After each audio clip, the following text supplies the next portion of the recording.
नमस्कार। सियासत, सरकार और राजनीति की तमाम सारी चटपटी खबरें लेकर एक बार फिर से मैं हाजिर हूं। तो चलिए शुरू करते हैं पावर सेंटर।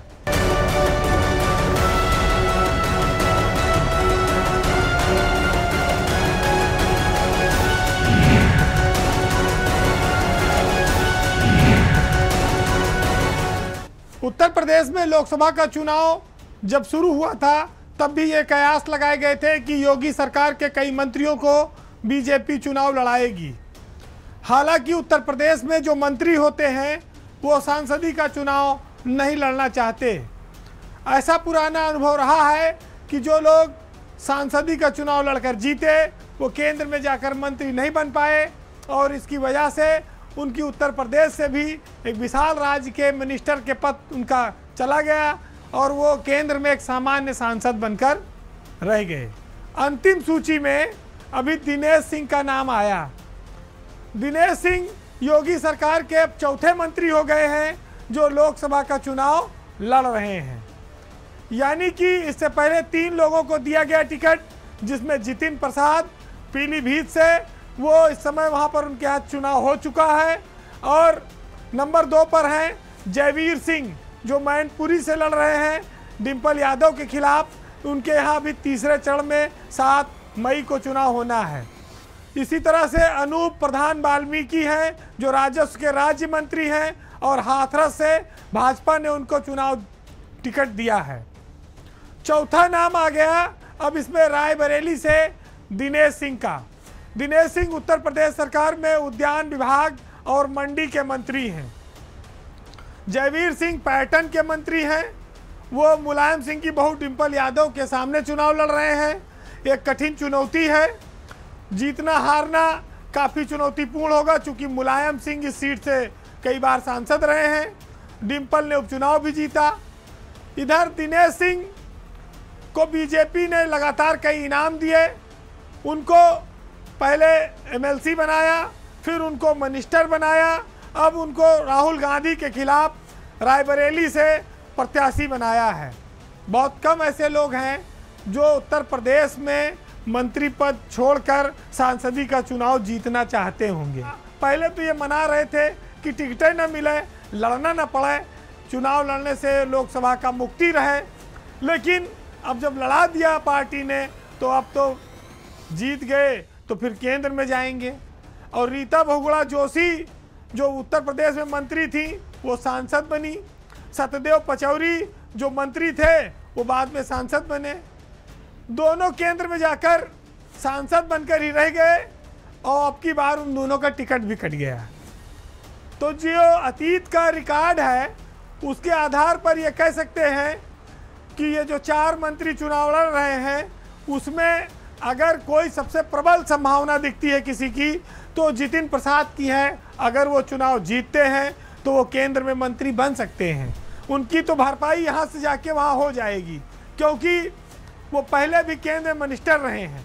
लेकिन जयवीर सिंह और दिनेश प्रताप सिंह, अनूप वाल्मीकि, इन लोगों का क्या होगा?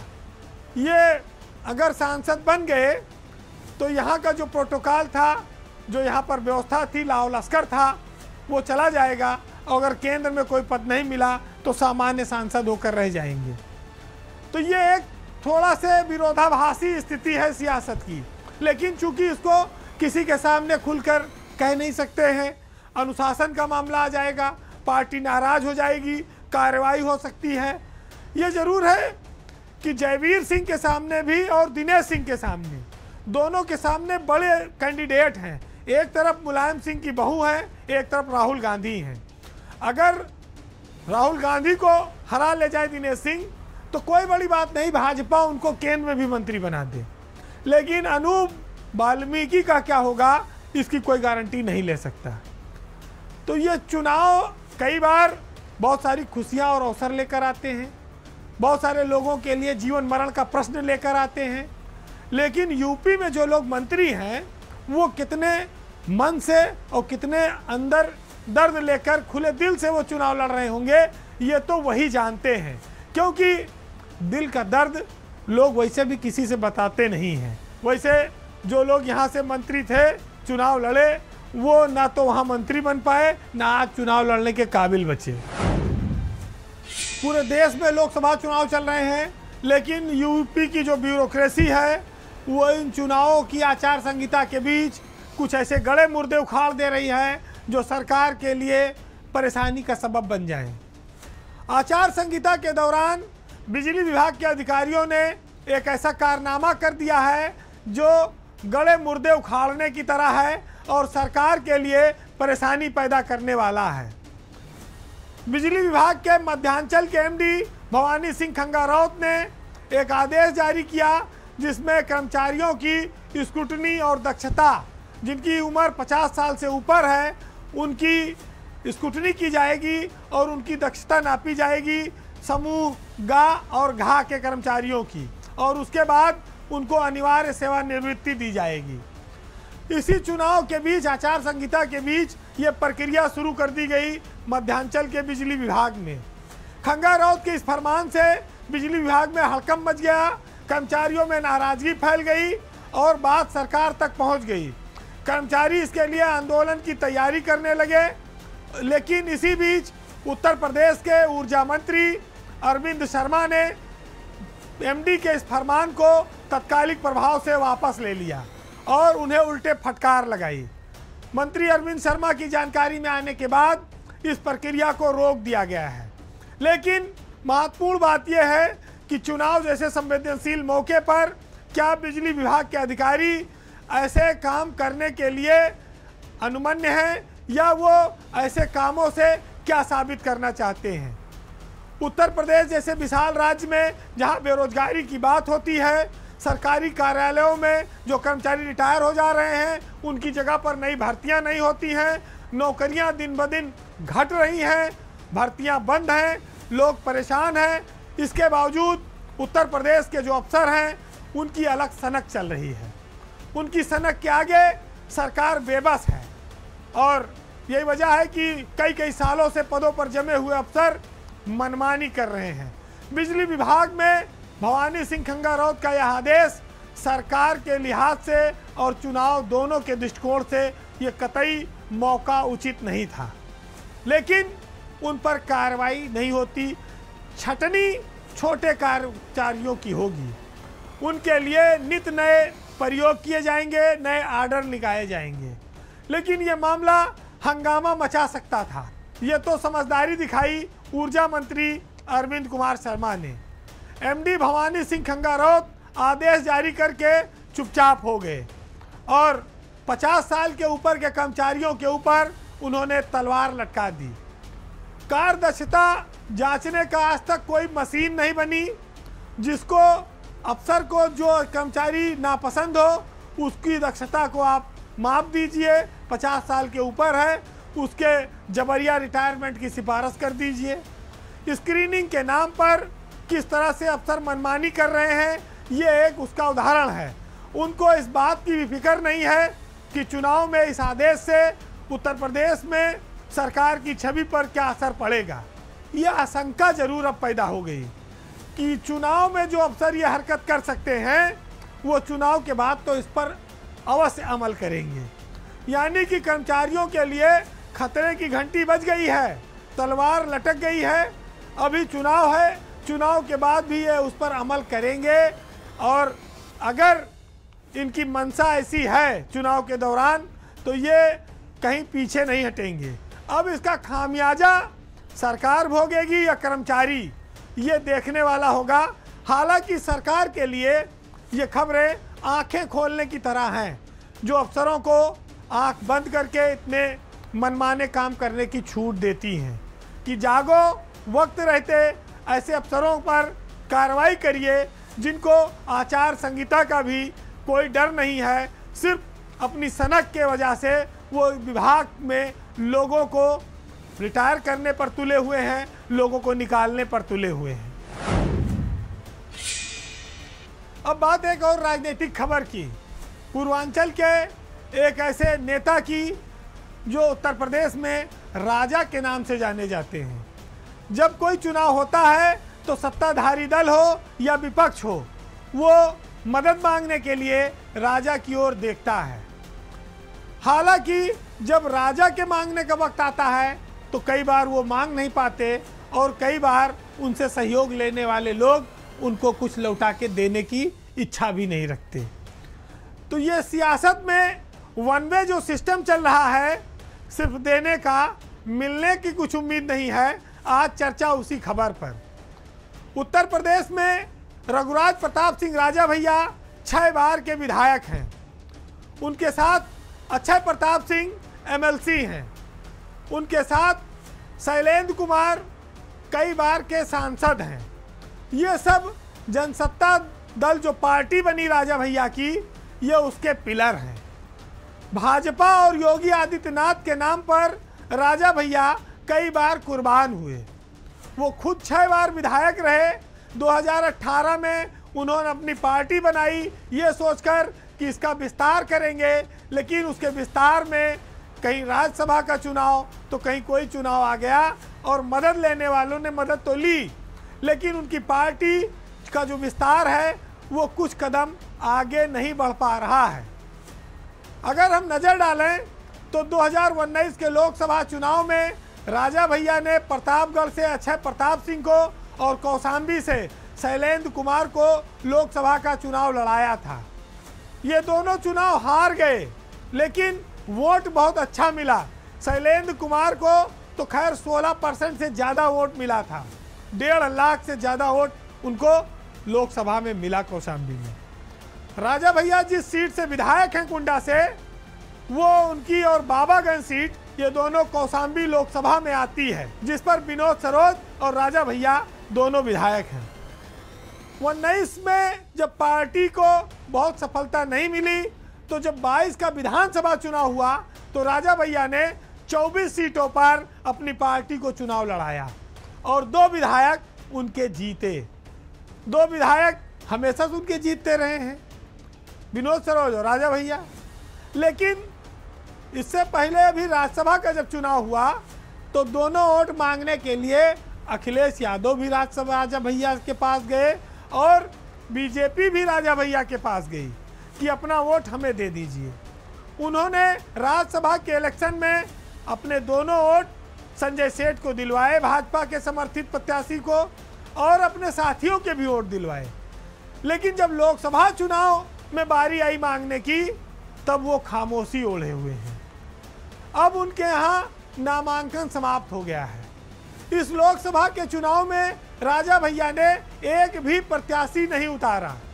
उनकी जनसत्ता पार्टी, जनसत्ता दल जो है, वो इस बार लोकसभा का चुनाव नहीं लड़ रही है। हालांकि उनकी जो योजना थी वो 2 सीटों पर फिर लड़ने की थी, लेकिन भाजपा ने उनको सहयोगी दल ही नहीं माना, ना उनसे कोई बात की कि आप अपना कैंडिडेट लड़ा दीजिए। राजभर को तो दे दिया 1 सीट, लेकिन राजा भैया को भाजपा की ओर से एक भी सीट नहीं मिली।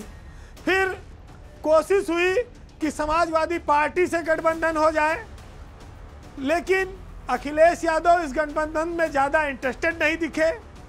शायद उनको अतीत की तमाम सारी बातें याद थी या उनको अतीत की कुछ पीड़ा रही हो, तो अखिलेश यादव और राजा भैया का गठबंधन भी नहीं हो पाया। अब नामांकन समाप्ति की तिथि बीत गई है। जनसत्ता दल और उसके लोग चुपचाप बैठे हैं। लोग इस सोच में हैं कि आखिर ऐसा क्यों हुआ। राजा भैया हर चुनाव में सत्ताधारी दल को, बीजेपी को मदद करते रहे। अब क्या वो दर्शक दीर्घा में बैठे रहेंगे, वहाँ से खाली नज़ारा देखेंगे, या अपने लिए, अपनी पार्टी को बढ़ाने के लिए भी कुछ कोशिश करेंगे? उनकी अहमियत बढ़ी थी, लेकिन राजनीति के जो जानकार हैं वो कहते हैं कि वो मांगने में चूक गए।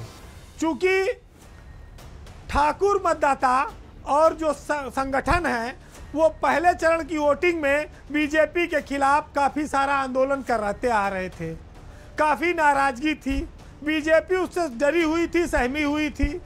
अगर राजा डिमांड करते तो शायद बीजेपी उनको कौशाम्बी या प्रतापगढ़ में 1 लोकसभा की सीट देती या 2 भी दे सकती थी, और ठाकुर मतदाताओं को राजा के बहाने वो एक बड़ा मैसेज भी दे सकती थी।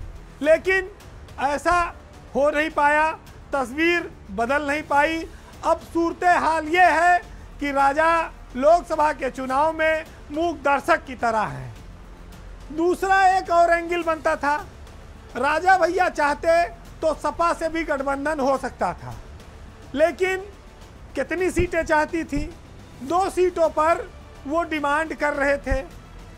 इसके पीछे बाधा सिर्फ ये बना कि राज्यसभा के चुनाव में बातचीत होने के बाद भी वो भाजपा को वोट दे आए थे।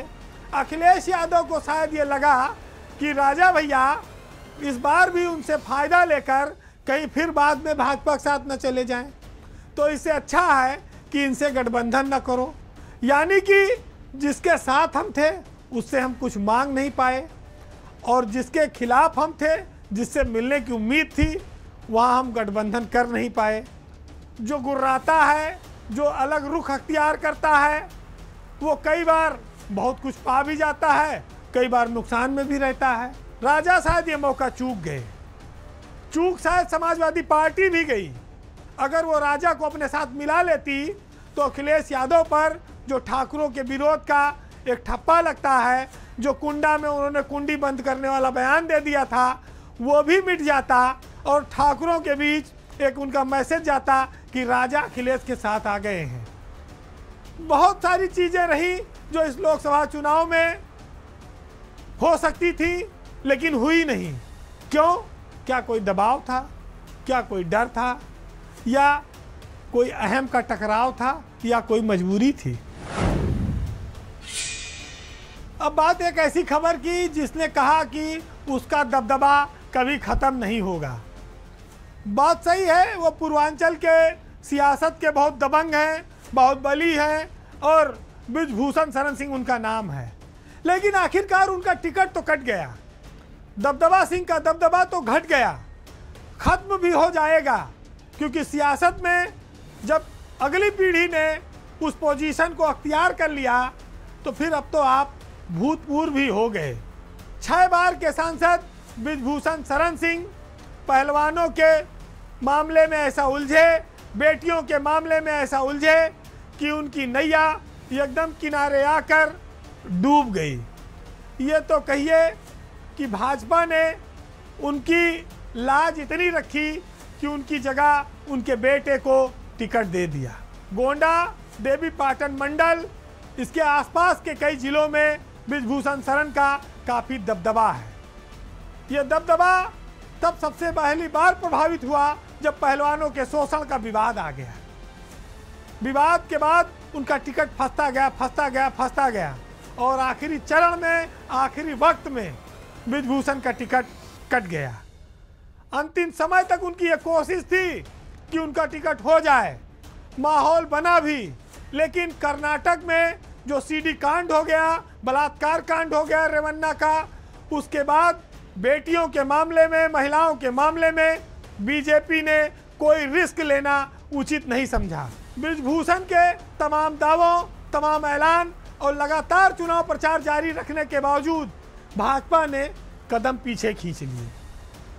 हालांकि उसने इस बात का ध्यान रखा कि जो छत्रियों की नाराजगी का एक माहौल चल रहा है वो गड़बड़ाने ना पावे, इसलिए ये टिकट काटकर उनके बेटे को दिया। लेकिन टिकट कटने के पीछे हरियाणा, राजस्थान, पश्चिमी उत्तर प्रदेश के जाट वोट भी हैं।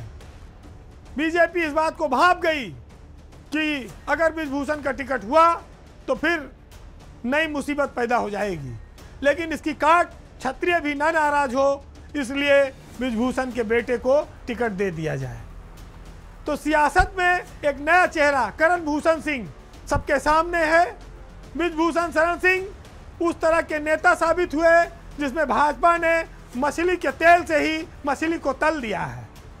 अब वो बचकर कहीं जा नहीं सकते।